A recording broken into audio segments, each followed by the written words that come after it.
Hello my dear students, in this session we will discuss about polynomial. इसको हम हिंदी में कहते हैं बहुपद। तो बहुपद क्या होता है इसको जानने से पहले हम जानेंगे नंबर सिस्टम के बारे में, संख्या पद्धति के बारे में, यानी कि संख्याओं के कौन से प्रकार।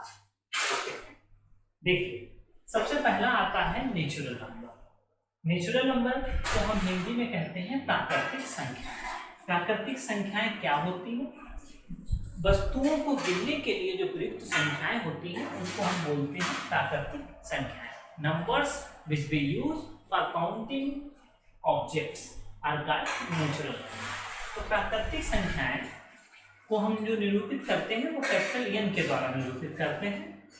प्राकृतिक संख्याएं एक से प्रारंभ होती हैं, 1 2 3 4 5 6 7 8 9 10 11 12 इस तरह से चलती रहेंगी। इनको हम कहते हैं प्राकृतिक संख्या। और प्राकृतिक संख्याएं कहाँ से प्रारंभ होती हैं? 1 से प्रारंभ होती है। अब हम बात करते हैं पूर्ण संख्याओं के बारे में। तो पूर्ण संख्याएं को जो हम निरूपित करते हैं वो हम W से निरूपित करते हैं। और पूर्ण संख्याएं कहाँ से प्रारंभ होती हैं? 0 से। 0 1 2 3 एंड सो ऑन, चलती रहेगी प्रोसेस। अब हम बात करते हैं इंटीजर्स की, जिनको हम बोलते हैं पूर्णांक संख्या। इसको हम जेड से निरूपित करते हैं। जेड वर्ड जो है वो ग्रीक वर्ड जेलन से ड्राइव हुआ है।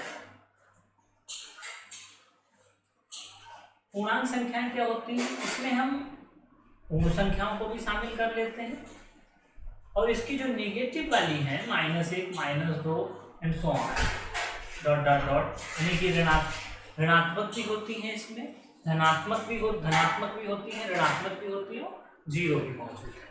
तो इनको बोलते हैं हम धन पूर्णांक और इनको बोलते हैं हम ऋण पूर्णांक। उसके बाद हम बात करते हैं रेशनल नंबर की, जिनको हम क्या कहते हैं? परिमेय संख्याएं। तो परिमेय संख्याएं क्या होती हैं? वो संख्याएं जिनको हम P/Q के रूप में लिख सकें। ऐसी संख्याएं जिनको हम P/Q के रूप में लिख सकें क्या कहलाती हैं? परिमेय संख्याएं कहलाती हैं। और कब कहलाएंगी ये परिमेय संख्याएं? जब P और Q कैसी हों? पूर्णांक संख्याएं हों, Q 0 के बराबर ना हो। और एक तीसरी बात, P और Q कैसी होनी चाहिए? सह अभाज्य संख्या। सह अभाज्य संख्या।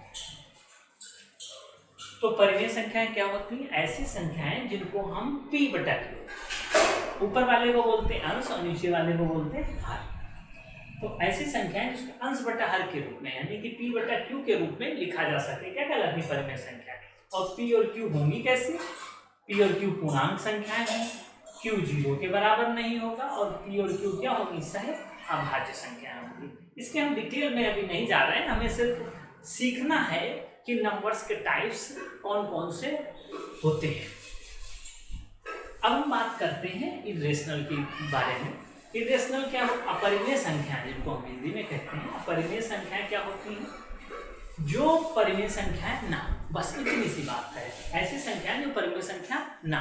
इसका मतलब कि उन संख्याओं को हम अपरिमेय संख्याएं बोलते हैं जिनको हम P/Q के रूप में ना लिख सके।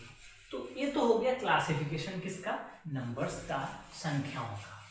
और इन सारी संख्याओं को अगर हम थैले में इन प्राकृतिक संख्याओं को, पूर्ण संख्याओं को, पूर्णांक संख्याओं को, परिमेय संख्याओं को और अपरिमेय संख्याओं को अगर हम इस थैले के अंदर डाल दें तो ये जो थैला है इसी को हम क्या बोलेंगे? वास्तविक संख्या। यानी कि हमने सीख लिया कि जितनी संख्याएं हैं जो हम देखते हैं, पढ़ते हैं, लिखते हैं, उनको हम क्या कहते हैं? वास्तविक संख्या, रियल नंबर्स कहते हैं, राइट? तो वास्तविक संख्याएं जो होती हैं उनमें कौन कौन सी हैं? प्राकृतिक भी इसी के अंदर मौजूद है, पूर्ण भी है, पूर्णांक भी है, परिमेय भी है और अपरिमेय भी है।